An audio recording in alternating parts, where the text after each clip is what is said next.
So, welcome. Like I said, today's presentation is on ergonomics. We will have a short demonstration kind of in the middle of our presentation today. So, you'll see my face again instead of the PowerPoint. So, like I said, my name's Carrie. So, a little bit about what we'll be going over today. We're going to look at what is ergonomics, why is it important to consider, some of the common postures we'll see, especially when working from home, and then some of the common ailments. And then we'll go over lots of tips and tricks to improve your home workspace to make it comfortable for your body. One thing I do want to highlight before we even really dive in is that a lot of these tips and tricks will be different for each person. So you might need to try one or two things before finding the thing that will fit perfectly for your body. All of our bodies are different. All of our home setups are different. So I'm going to give you a couple of different ways to set it up. So if one thing doesn't work for you, there might be something else that works for you as well. Awesome. So just a little bit about me. The reason I really love talking about ergonomics is because I've seen from a physical therapy standpoint a lot of posture related aches and pains, discomforts, and I really believe it's important to look at the whole body so that we can best help you feel good and work best in your home environment. And then from a yoga instructor perspective, I've learned a lot of different ways to breathe, stretch, use relaxation techniques so that you can relieve those common discomforts and aid in just overall physical and mental performance. So, what is ergonomics? It's the study of people's efficiency in their working environment, and specifically for today's topic, looking at your physical environment and how it's affecting your mind and body. So, I'm sure some of you have been this person on the left before, trying to do a couple different things at once. And while that is not a bad thing at all, we really want to look at our posture and your work from home space and how to set up your home office so that you can achieve all your work goals and prevent pain, injury, and discomfort while doing so. The last thing we want is to be working so hard and our setup just be not ideal and discover that we have aches and pains along the way. So, a couple of reasons why it's really important to improve your work from home space is really the obvious. So, decreasing discomfort in your neck, low back, upper back. And then other things such as decreasing discomfort in your shoulders, knees, and hips that we might not always relate to our homework setup or our work setup, but can actually come from different postures while working. If you think about it, when you're sitting down for a day at work, you're usually spending a couple hours there. So your positioning can really affect how your whole body feels, not just your neck or your back, but your shoulders, knees, hips, wrists. All of that stuff is affected when we sit at our computer or at our desk for a long period of time. The added bonus is that by improving our work from home setup, you can also improve your concentration, your work performance, and then, of course, prevent any injury or pain. And you'll see kind of on the right-hand side here that there's a couple different work from home setups, and we'll talk about that as we go along as well. So, these are some common painful neck postures that I see a lot in practice. So, obviously, I exaggerated these a little bit for the sake of the pictures, but a lot of times people will have their head forward, which can really increase pressure on the back of your spine in those vertebrae of your spinal column. Their head will be down, which will create some tension in the front of the neck and an extra stretch on the back of the neck. And the common one that I see that most people don't even realize is that head turn to one side. This is especially common if you have multiple screens. And this might apply to some people and not to other. But when you're working on multiple screens and your main screen happens to be your screen on the left-hand side, that might cause you to turn your head completely to the left for a good hour or so, which can then cause some stretch on the right-hand side and a lot of compression, a lot of tension on the left-hand side.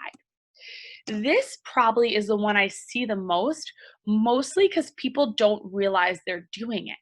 And we'll talk about common ways to get around this in just a moment. So these are just a few of the neck positions that I see that end up causing some discomfort in a variety of people. So then some common painful back postures. So this might be your upper back or your low back. But the first one really is rounding forward. And I'll show you in the demonstration what all these look like in action. But rounding forward can cause a lot of compression on the front side of your body and really over lengthen the back side of your body and create some muscle strain there. Another huge thing I'll see is people leaning off to one side, which can create a lot of pressure on that. Say you're leaning to the right side, that right hip, elbow, shoulder, especially if you're leaning all of your weight onto one armrest or one side of your desk. The other really common one here is being seated really far forward so that you're really sitting more on your sacrum, your tailbone area, and or even sitting on your low back. That will cause a huge C curve along your back. And it's not bad if you're sitting there for a couple of seconds, but picture staying in that spot or being curled up in a ball for a long period of time. That just creates a lot of pressure through some structures that aren't ready to handle that structure. And like I kind of mentioned briefly just a moment ago, these are just some common postures I see. This is not the end all and be all. And if you find yourself in one of these postures for a short period of time, it's not a bad thing. One of my favorite mentors always said, it's not a certain posture that's the problem. It's that we stick into these postures for an extended period of time.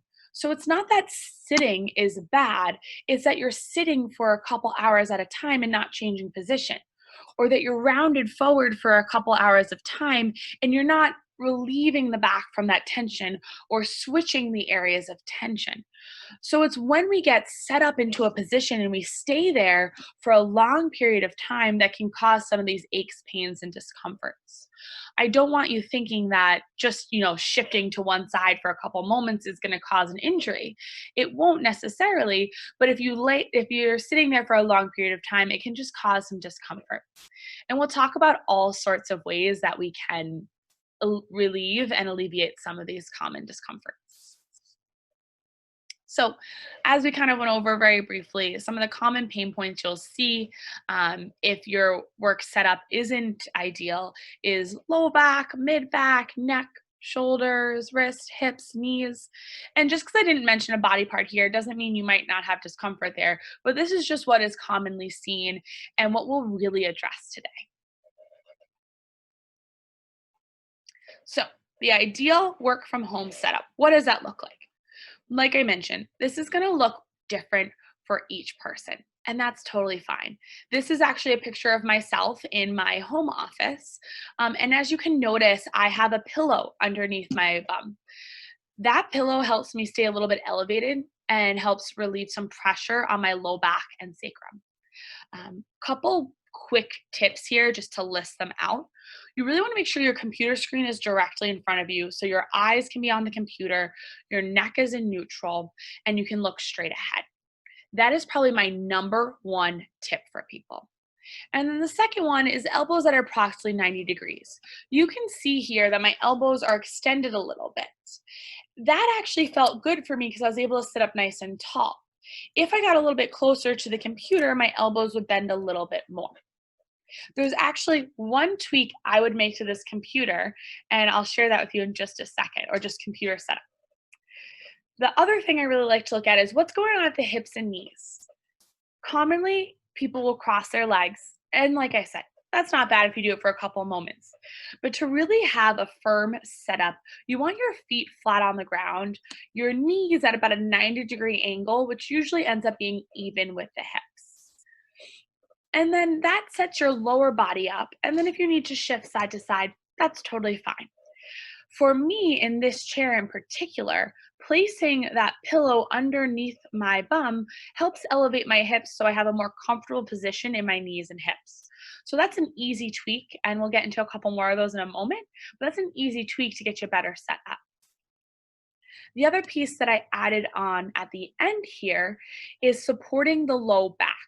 I don't have low back support right there, but sometimes it can be really helpful to place a pillow behind your low back. And like I said, I'll show you that in the demonstration as well. So I'd be curious if anyone guessed some of the common tweaks, the common tweak that I'd make here. And that would be I would elevate my screen just a little bit so that my computer screen is at eye height. And I'll show you a couple ways you can do that in just a moment. So the good stuff, the how to. Let's go over some objects you can use, and then I'll show you what that looks like in practice. So, common things you'll find around the house, right? We're all working from home. We might not have the perfect ergonomics setup, high to low table, and that's okay. There's plenty of things that you can use. For me, I have a ton of old textbooks from physical therapy school. So you can stack some textbooks either under your laptop or even under your monitor screen to elevate your screen so that's at eye height. It could be any size textbooks. I'll use a couple of textbooks to get the right height. Another thing that you can use are boxes. So if you've had any food deliveries, any just supply deliveries, an empty box upside down can create that elevated surface as well. The boxes I also like is because you can stack a couple of big boxes and you can turn your seated desk into a standing desk really easily. Another common way to use books or boxes is to create a footrest. So if you're a little bit shorter or your chair is a little bit higher, you can stack books or boxes underneath your feet to place your feet as a footrest, which can be really helpful if you don't have the choice of getting a different chair. The other common household items that you can use are pillows or blankets. So as you noticed in the last picture, I placed a pillow underneath my bum. You can place a pillow behind your low back or even behind your upper back. I also like to use big, thick blankets either rolled up in a little circle under my bum or even between my shoulder blades if I feel like I need a little support in my upper back. And once again, I'll show you all the different ways to use this in a moment. So let's dive into the demonstration and then we'll get into a little bit more of that. So I'm just going to stop sharing my screen for a moment and set up my computer so you guys can see my desk. And just give me one moment to tilt this forward. Pause share. Awesome. Let me get out of here. Excuse me. There we go. So I'm going to tip myself down so you can see my desk setup. So this is my desk here.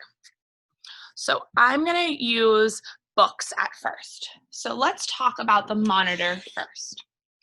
You can use textbooks of all different heights to either elevate your monitor or your keyboard. So normally I would elevate the monitor so that I'm looking straight ahead. A lot of times we'll be looking down because the laptop monitor goes to about here. If you stack some textbooks up, that can give you the visual that you need here. So you notice here, I have 2 textbooks here. Depends on the size of your textbook. You can use all different sizes and thicknesses, but that's my number 1 tip for setting up. That will prevent 2 things, the head forward and the head down. By elevating my monitor, I will be able to look straight ahead so that my screen's right here. This is very common with laptop use as well because it's not a monitor, it's a laptop and our keyboard and laptop are connected. Another thing that you can do with that laptop, if you have the option, is to get a separate keyboard so that the keyboard is here, but the monitor is here. So you can elevate the screen separately from your keyboard. If that's not an option, you can elevate the whole laptop and then rest your elbows on the desk and type from here. That causes a little compression on your forearm, but it's better than looking completely down into your lap there. I'm going to tip you down to look at my feet really quickly here. And I'm just going to put a better light on my feet. So there you go.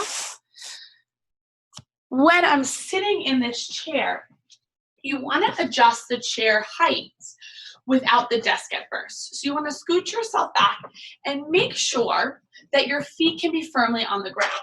If you're too high up and your feet are dangling, that's not going to give you the support that you need there.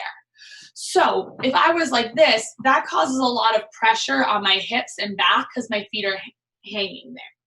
So if you have an adjustable chair, you can just bring it down so your feet are flat. And then it's hard to see in this black here, but I'll scooch forward here. You can see my knees and hips are in line right there. If, say, that's not an option and your chair is really high, you can then take a textbook or a box and place your feet on the textbook. That way I bring the floor to me instead of bringing the chair to the floor. Awesome. So that's for the feet there. I want to talk a little bit about the back now. So I'm going to adjust my chair so my feet are firmly on the ground. And I'm going to take a pillow now. You're going to take a pillow and place it along your low back like that. That can create some nice lumbar support, especially if you want to lean back a little bit and you don't have a supportive chair. Another way you can do it, say this feels like a little bit too much on your upper back, and I'm going to tip my screen just an inch so that you can see. There we go. Here, you can turn it horizontally, and that will support mostly your low back. So if you feel like your low back's causing some discomfort, it can be nice to have the pillow at your low back, but have your shoulders free to move there. And I will be completely honest with this pillow setup that it really depends on the person there. And you might want to play around, and this is going to sound silly, but with the thickness of the pillow as well. Sometimes super fluffy pillows will cause not enough space for your bum on the chair. So horizontally supports the low back more. Vertically will support the whole spine. I'm going to show you two other options right now to support the upper and lower back. So let me just grab those. One thing that can be really helpful is a towel, or a blanket, I should say. So the first way that you can use a blanket is you can just fold it into squares like so. And then place it once again, that horizontally at your low back. It can create that support there. I notice with blankets more so than pillows that I need to lift them up and then scooch back so that they're really supporting that natural curve of my spine really nicely. Another thing you can do with blankets, say you have a chair at home that's one of those harder kitchen chairs, it can be a little tough on the bum sometimes. So you can place a blanket underneath your bum to support your sits bones and your thighs. You notice that that elevates me a little bit. So I might need to then adjust my chair or place a textbook underneath my feet. So all of these adjustments work together. So if I adjust the height of my chair, I might need to adjust the height of my monitor. I have another really silly, but also really useful tool, I should say, for setting up your low back. If anyone has like children's at home and you have any deflated playground balls, this might sound silly, but sometimes those can create the best support for your low back. So the ball is just right in the middle of my low back, supporting the natural curve so that my back is feeling really nice there. A little deflation in the ball, so you can see it squishes a little bit, can be really nice for that. One last quick thing for a demonstration, and this is more for upper back discomfort, is if you have a long blanket like so, you can roll it up and you can place it along your back the long ways. So this might require a little bit more setup and maneuvering, but you can put it right in the middle of the chair and you can lean back like so. That supports the whole length of your spine if you're having some mid-back or upper back discomfort. One thing I would caution on here is how much space you have in your chair. So if you have a chair that's not super wide, that's a little bit thinner, this might push you a little too far forward. And if you have any questions on all these tools, please drop them in the comments and I will get to them at the end. So these are just a couple of tools that I have around with me. But like I said, you can use boxes, empty boxes. You can use couch pillows. You can use all of that good stuff. Another common one that people will use is a yoga block, if you have those at home, or any of those yoga props as well. So we're going to dive back into the presentation. I'm going to share my screen. Let me just do this. Beautiful.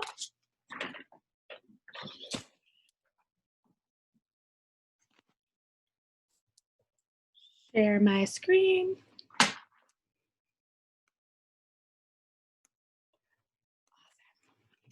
Alrighty, guys. Oh, so my PowerPoint skipped ahead, but that's okay. So, some other really great tips and tricks that can help set up your desk and help you just feel better in your body as you start to set up your home office or fix it up. One is taking breaks on the top of the hour. So there's research out there that shows that we work best in kind of 45, 50 minutes at a time, and taking even a 2-minute break can really improve our productivity. That also helps decrease any discomfort in our body, whether that's moving around, whether that's just aches and discomfort. So for you, depending on how your house is set up, obviously some houses are more than one floor, some aren't. It might mean just walking to the farthest bathroom. Might be go get a glass of water. If you have the safety of stepping outside for a moment, that can be helpful. You may even just get up and wash your hands because safety first. Another really helpful thing is to stretch a little bit. And there'll be a secret slide coming up next, but stretching in your chair, standing up and taking a full body stretch, all that can be really helpful. Other things that can be really helpful for sitting at your desk for long periods of time for your overall just aches and pains is hydrating. A lot of times I find people sit at their desk for long periods of time, they're not drinking a ton of water, they're not getting up to the bathroom, and that just causes a little bit of stiffness in the body that we can always prevent. Another common complaint I find is neck pain for people who have to be on the phone a lot. So if you have the capability of being on speakerphone in your home office, it's better for your neck and shoulders if you can put the phone on speakerphone right in front of you. If for privacy reasons or sound reasons that's not possible, you can always use a headset, or you can just hold the phone to your ear. The common complaint with neck pain is when people are using to pin the phone between their ear and their shoulder. That can cause some tension in the neck. The last really important tip and trick here is to change positions often. So this might be an option for you, this might be not. But if you have a couple different places you can work in your home, or a couple different ways that you can work, this can be really helpful. So it might be as simple as working from seated for an hour and then elevating your monitor and work from standing. As silly as it might sound, that might even be getting on the floor, sitting on the floor, but still elevating your monitor and sitting there. It might be even just changing your desk height. It might be changing the type of chair you're in. Little changes over the course of the day can really help our body feel better. The most important thing to remember when working from home is that it's a different setup. So it might take you a couple moments to get settled into what feels good for you and your body, but it's changeable and you can always tweak it a little bit to make it feel good for you. So a little bonus here, some seated stretches that you can do from home in your chair. So these might seem really simple, but just adding a different movement into your body and into your workday can go a really long way. I am a huge believer in a little bit of something is better than nothing. So if that means just wiggling around in your chair or stretching for a couple moments, that can go a really long way to decreasing discomfort in your body. So these are just some examples, taking a gentle twist in your chair, taking a little side bend. I personally like reaching my arms up to the sky and then reaching over to one side, reaching back up, and then the other. And then the last one you see is a seated forward fold. Not all these stretches are perfect for everyone, so I recommend that you move slowly, mindfully, and that you're breathing the whole time. If you feel like you have to hold your breath to complete any of these stretches, it's usually a sign that it's a little bit too intense for your body. But just adding these gentle stretches into your daily routine can help the setup of your desk immensely. You notice here as well that I had to move my chair out to complete those. That's probably for the best. It also causes me to change positions there. So that is the end of our presentation for today. And let me just pop my face back on here so you guys can see me.